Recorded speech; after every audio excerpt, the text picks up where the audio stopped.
வணக்கம். இன்றைய முக்கிய செய்திகள். அகில இந்திய என்ஆர் காங்கிரஸ் கட்சியில் மாநில நிர்வாகிகள் மற்றும் தொகுதி நிர்வாகிகள் நியமிக்கப்பட்டு வருகின்றனர். அந்த வகையில் புதிதாக நியமிக்கப்பட்ட மத்திய மாவட்ட தலைவர் RKD ராஜகோபால் தலைமையில் மத்திய மாவட்ட தொகுதிகளான உழவர்கரை, இந்திரநகர், கதிர்காமம், தட்டாஞ்சாவடி, லாஸ்பேட்டை, காமராஜர் நகர், காலாப்பட்டு தொகுதி நிர்வாகிகளுடன் முத்திரையர்பாளையம் RKT ரியல் குரூப்ஸ் அலுவலகத்திலிருந்து 2 சக்கர வாகனத்தில் ஊர்வலமாக சென்று முதல்வர் ரங்கசாமியை நேரடியாக சந்தித்து வாழ்த்து பெற்றனர். இதில் முதல்வர் ரங்கசாமிக்கு ஆளுயர மாலை அணிவித்து பொன்னாடை போர்த்தி RKD ராஜகோபால் தலைமையில் பொதுச் செயலாளர் டைம் ராகவேந்தர், பொருளாளர் செல்வகுமார், துணைத் தலைவர்கள், செயலாளர்கள், துணை செயலாளர்கள், செயற்குழு உறுப்பினர்கள், நிர்வாகிகள் மற்றும் தொண்டர்கள் ஒன்று திரண்டு மரியாதை செய்தனர்.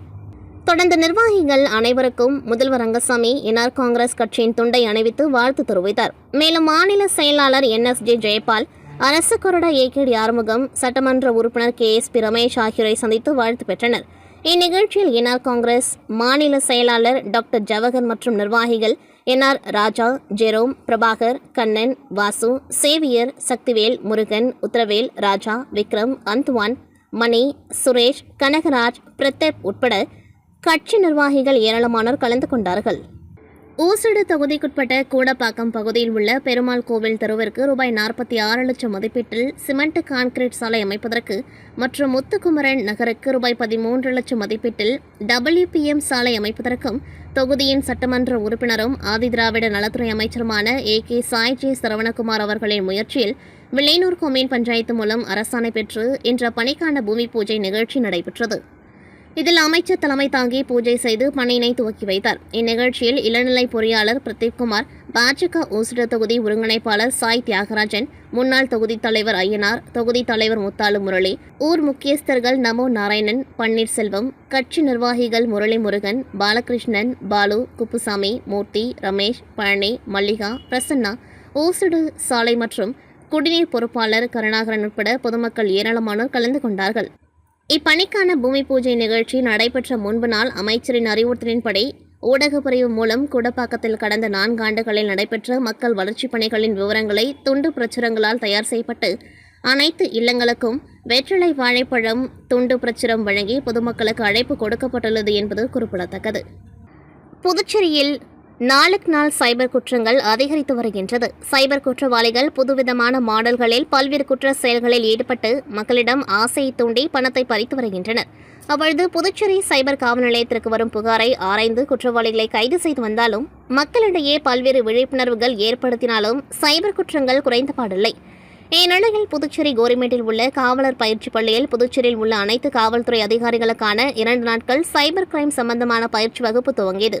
இந்திய cyber crime coordination committee director மற்றும் புதுச்சேரி காவல்துறை தலைவர் அஜித்குமார் சிங்லா கலந்து கொண்டு பயிற்சி துவக்கி வைத்தார். முதுநிலை காவல் கண்காணிப்பாளர் கலைவாணன், காவல் கண்காணிப்பாளர் பாஸ்கரன் மற்றும் காவல் அதிகாரிகள், காவலர்கள் பலர் கலந்து கொண்டார்கள். இதில் சைபர் குற்றம் தொடர்பாக வரும் புகார்களை எப்படி தீர்த்து வைப்பது, புதுவிதமான சைபர் புகார்களை எப்படி கையாள்வது, ஆதாரங்களை எப்படி சேகரிப்பது, குற்றவாளிகளை எப்படி பிடிப்பது என்பது குறித்து பயிற்சி அளிக்கப்பட்டது.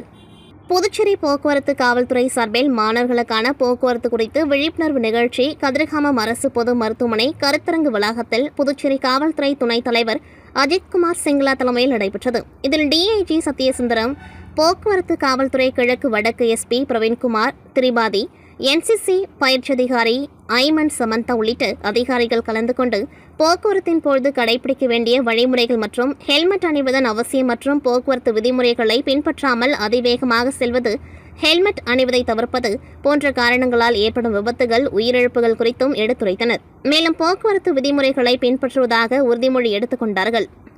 அதனைத் தொடர்ந்து மாணவர்களுக்கு போக்குவரத்து விழிப்புணர்வு குறித்து வினாடி வினா உள்ளிட்ட போட்டிகள் நடத்தப்பட்டு வெற்றி பெற்றோர்களுக்கு தலைக்கவசம் மற்றும் சான்றிதழ் வழங்கப்பட்டது. காரைக்காலில் ரோட்டரி சங்கம் சார்பில் பாரத பிரதமரின் திட்டமான மலிவு விலை மக்கள் மருந்தகம் குறித்த விழிப்புணர்வு பேரணி நடைபெற்றது. இதில் 200க்கும் மேற்பட்ட செவிலியர் மாணவர்கள் கலந்து கொண்டார்கள். புதுச்சேரி மாநிலம் காரைக்கால் மாவட்டத்தில் மத்திய அரசின் பாரத பிரதமரின் திட்டமான மலிவு விலை மக்கள் மருந்தகம் செயல்பட்டு வருகின்றது. இந்த மலிவு விலை மக்கள் மருந்தகத்தில் குறைந்த விலையில் மருந்துகள் விற்பனை செய்யப்பட்டு வருகின்றது. இந்த நிலையில் ரோட்டரி சங்கம் சார்பில் பாரத பிரதமரின் திட்டமான மலிவு விலை மக்கள் மருந்தகத்தில் பொதுமக்கள் குறைவான விலை மருந்துகள் வாங்கி பயனடைய வலியுறுத்தி விழிப்புணர்வு பேரணி இன்று நடைபெற்றது. இந்த விழிப்புணர்வு பேரணியானது காரைக்கால் மாவட்ட ஆட்சியர் அலுவலக வளாகத்திலிருந்து துவங்கி முக்கிய வீதிகள் வழியாக காரைக்கால் புதிய பேருந்து நிலையம் வரை சென்று முடிவடைந்தது. இதில் 200க்கும் மேற்பட்ட செவிலியர் கல்லூரி மாணவர்கள் கலந்து கொண்டு மலிவு விலை மக்கள் மருந்தகத்தில் மருந்துகள் வாங்க வலியுறுத்திய விழிப்புணர்வு பதாகைகளை கைகளில் ஏந்திக் கொண்டு முக்கிய வீதிகள் வழியாக பேரணியாக சென்றனர். புதுச்சேரியில் கடந்த 2015-2016 ஆண்டு பொதுப்பணித்துறையில் சுமார் 2642 பேர் பணிக்கு அமர்த்தப்பட்டனர். தேர்தல் நடத்தை விதிமுறை அமலில் இருக்கும் சமயத்தில் பணிக்கு அமர்த்தப்பட்டதால் தேர்தல் ஆணையத்தால் கடந்த 2016 ஆண்டு 2642 பேரும் பணி நீக்கம் செய்யப்பட்டனர். இவர்கள் மீண்டும் பணி வழங்க வலியுறுத்தி பல்வேறு கட்ட போராட்டங்கள் நடத்தி வந்த நிலையில் கடந்த 2023 ஆண்டு பட்ஜெட் கூட்டத்தொடரின் பொழுது பணி நீக்கம் செய்யப்பட்ட 2642 பேருக்கும் மீண்டும் பணி வழங்கப்படும் என்று அவர்களுக்கு மாதம் 10,000 ரூபாய் ஊதியம் வழங்கப்படும் என்றும் முதலமைச்சர் ரங்கசாமி அறிவித்திருந்தார். ஆனால் தற்பொழுது வரை அரசு மீண்டும் பணி வழங்க அனுமதி அளிக்கவில்லை என்றும் இந்த கோப்பிற்கு துணைநிலை ஆளுநர் ஒப்புதல் அளிக்க வேண்டும் என வலியுறுத்தி துணைநிலை ஆளுநர் மாளிகை முற்றுகை போராட்டத்திற்கு அழைப்பு விடுத்திருந்தனர். அதன்படி 50க்கும் மேற்பட்ட பணி நீக்கம் செய்யப்பட்ட பொதுப்பணித்துறை ஊழியர்கள் அண்ணா சிலை அருகிலிருந்து ஊர்வலமாக ஆளுநர் மாளிகை நோக்கி பேரணியாக வந்தனர். அவர்களை காமராஜர் சதுக்கம் அருகே போலீசார் தடுத்து நிறுத்தியதால் போராட்டத்தில் ஈடுபட்ட ஊழியர்கள் போலீசாரிடம் வாக்குவாதத்தில் ஈடுபட்டனர்.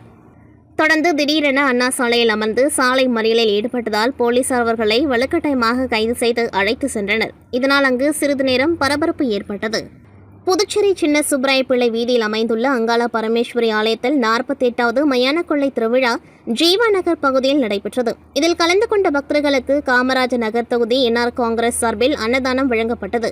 காமராஜர் நகர் தொகுதி என்ஆர் காங்கிரஸ் தொகுதி தலைவர் தணிகைவேல் என்கின்ற குமார் தலைமையில் நடைபெற்ற அன்னதானத்தில் சுமார் 1000க்கும் மேற்பட்ட பக்தர்களுக்கு அன்னதானம் வழங்கப்பட்டது. இதில் பொதுச் செயலாளர் செந்தில், செயலாளர் வசந்த், துணை செயலாளர் அன்பு மற்றும் நிர்வாகிகள் புகழேந்தி, சம்பத், கார்த்திக் உள்ளிட்ட என்ஆர் காங்கிரஸ் நிர்வாகிகள் பலர் கலந்து கொண்டார்கள். திண்டுக்கல் மாவட்டம் கொடைக்கானல் மலைகளின் இளவரசி என அழைக்கப்படும் இங்கு பல்வேறு சுற்றுலா தலங்கள் வனத்துறை கட்டுப்பாட்டில் உள்ளது. அதில் ஒரு பகுதியாக பிரசித்தி பெற்ற மிகவும் அழகு பாய்ந்த சோழ மரங்களுடன் கூடிய கம்பீர காட்சியளிப்பது பேரிச்சம் வனப்பகுதியாகும். இங்கு சில சுற்றுலா தலங்களும் அழகுமிகு ஏரியும் அமைந்துள்ளது. இங்கு அவ்வப்பொழுது யானைகள் வருவதாக வனத்துறை கூறி அவ்வப்பொழுது சுற்றுலா பயணிகள் செல்வதற்கு தடையும் விதிக்கப்பட்டு அனுமதி வழங்குவது கிடையாது. இதுபோன்ற திடீரென சுற்றுலா தலங்களுக்கு செல்ல இசை காற்றிய சுற்றுலா பயணிகளுக்கு நள்ளிரவில் திண்டுக்கல் மாவட்ட வன பாதுகாவலர் அலுவலகத்திலிருந்து செய்தியாளர்களுக்கு ஒரு குறுஞ்செய்தி ஒன்று அனுப்பப்பட்டது. சுற்றுலா பயணிகளுக்கு 6ஆம் தேதியிலிருந்து பின்னர் அறிவிப்பு வரும் வரை பேரிச்ச பகுதிகளுக்கு சுற்றுலா பயணிகள் செல்ல அனுமதி இல்லை என கூறப்பட்டு தகவல் வந்தது. முறையான தகவல்கள் சுற்றுலா பயணிகளுக்கு அல்லது செய்தியாளர்களுக்கு வழங்குவது கிடையாது. மாவட்ட வன அலுவலர் சந்திப்பதற்கு நேரம் கேட்டாலும் அல்லது ரேஞ்சர்கள் போன்றவர்களை அணுகுவதற்கு சென்றாலும் பார்க்க முடியாத சூழல் உள்ளது. முழுமையாக பேரிச்சம் பகுதியில் என்ன நடக்குது என்று சுற்றுலா பயணிகளுக்கு, பொதுமக்களுக்கும், பத்திரிகையாளர்களுக்கும் செய்திகள் வெளிவருவது கிடையாது. இது ஒரு புறம் இருக்க சுற்றுலா பயணிகளுக்கு தடை விதிக்கப்பட்டது மிகவும் வருத்தம் அளிக்கின்றது என சுற்றுலா பயணிகள் கூறி வருகின்றனர். புதுச்சேரி மாநிலம் காரைக்கால் மாவட்டத்தில் வட்டார வளர்ச்சி அலுவலகத்தில் பணிபுரியும் ஊழியர்களுக்கு நிலுவையில் உள்ள 3 மாத சம்பளத்தை உடனடியாக வழங்க நடவடிக்கை எடுக்க வேண்டும். 2 ஆண்டுகளுக்கு மேலாக நிலுவையில் இருக்கும் 3 அரியர் தொகையை வழங்க நடவடிக்கை எடுக்க வேண்டும் உள்ளிட்ட பல்வேறு கோரிக்கைகளை வலியுறுத்தி காரைக்கால் வட்டார வளர்ச்சி அலுவலகம் முன்பு வட்டார வளர்ச்சி அலுவலக ஊழியர் சங்கம் சார்பில் 50க்கும் மேற்பட்ட ஊழியர்கள் கவன ஈர்ப்பு ஆர்ப்பாட்டத்தில் ஈடுபட்டனர். அப்பொழுது ஊழியர்களுக்கு நிலுவையில் உள்ள சம்பளத்தை உடனடியாக வழங்க நடவடிக்கை எடுக்க வலியுறுத்தி புதுச்சேரி அரசை கண்டித்து ஊழியர்கள் கண்டன கோஷங்களை எழுப்பி ஆர்ப்பாட்டத்தில் ஈடுபட்டனர்.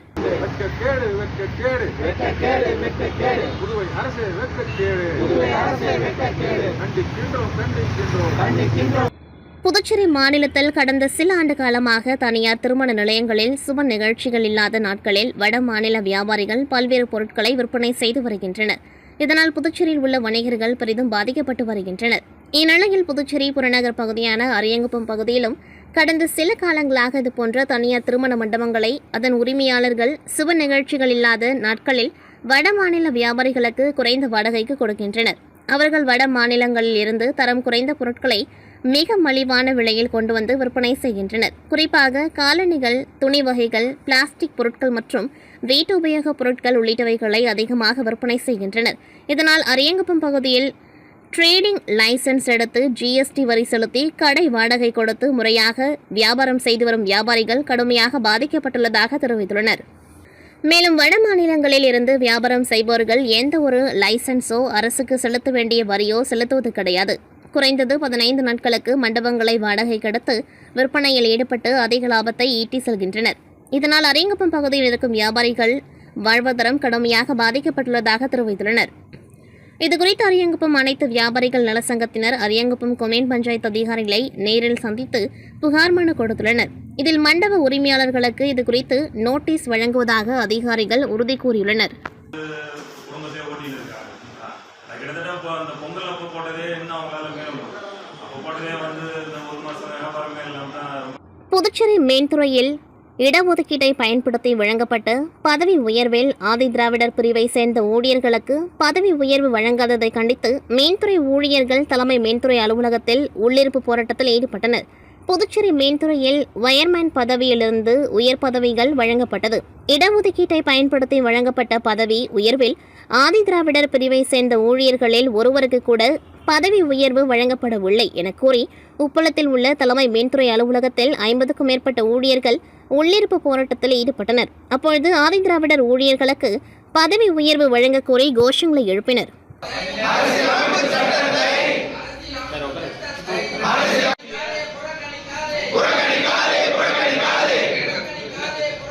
புதுச்சேரி கல்வித்துறையில் கடந்த 2003ஆம் ஆண்டு ரொட்டிப்பால் திட்டம் தொடங்கப்பட்டது. இதற்காக 950 ஊழியர்கள் மாதந்தோறும் ரூபாய் 10,000 சம்பளத்திற்கு பணிக்கு அமர்த்தப்பட்டனர். சம்பளத்தை உயர்த்தி வழங்க பல கட்ட போராட்டங்களை நடத்தி வருகின்றனர். ஊழியர்களின் கோரிக்கை ஏற்று கடந்த 2023ஆம் ஆண்டு ரொட்டிப்பால் ஊழியர்களுக்கு சம்பளம் 10,000 18,000 ரூபாயாக உயர்த்தி வழங்கப்படும் என முதல்வர் ரங்கசாமி அறிவித்திருந்தார். 2 ஆண்டுகள் கடந்தும் உயர்த்தப்பட்ட ஊதியம் இதுவரை வழங்கவில்லை. உயர்த்தப்பட்ட சம்பளத்தை வழங்கக் கோரி நேற்று 3வது நாளாக ரொட்டிப்பால் ஊழியர்கள் கல்வித்துறை முன்பு கண்களை கட்டிக்கொண்டு வேலைநிறுத்த போராட்டத்தில் ஈடுபட்டனர்.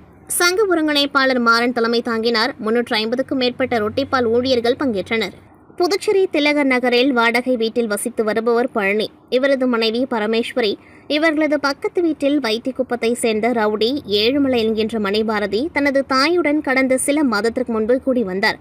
நேற்று முன்தினம் பரமேஸ்வரி வீட்டில் தனியாக இருந்துள்ளார். அப்பொழுது வீட்டின் உள்ளே புகுந்த ஏழுமலை பரமேஸ்வரியை தாக்கி அவர் அணிந்திருந்த 3 கிராம் கம்மலை பறித்து சென்றுள்ளார். அதனைத் தொடர்ந்து பரமேஸ்வரி அளித்த புகாரின் பேரில் தன்வந்திரி நகர் போலீசார் வழக்கு பதிவு செய்து ஏழுமலையை தேடி வந்தனர். அப்பொழுது ரவுடி ஏழுமலை லாஸ்பேட்டை நரிமேடு பகுதியில் பதுங்கியிருப்பதாக தகவல் வந்ததை அடுத்து போலீசார் அவனை பிடிக்க முயற்சி செய்தபோது தப்பி செல்ல முயன்றதால் வழுக்கி விழுந்து கையெலும்பு முறிந்துள்ளது. தொடர்ந்து போலீசார் ரவுடி ஏழுமலையை கைது செய்து திருடி சென்ற கம்பலை பறிமுதல் செய்ததோடு நீதிமன்றத்தில் ஆஜர் செய்து காலாப்பட்டு மத்திய சிறையில் அடைத்தனர். மேலும் இவர் மீது ஏற்கனவே கொலை, திருட்டு உள்ளிட்ட பல்வேறு வழக்குகள் இருப்பது என்பது குறிப்பிடத்தக்கது. இத்துடன் செய்திகள் நிறைவடைகின்றது. நன்றி, வணக்கம்.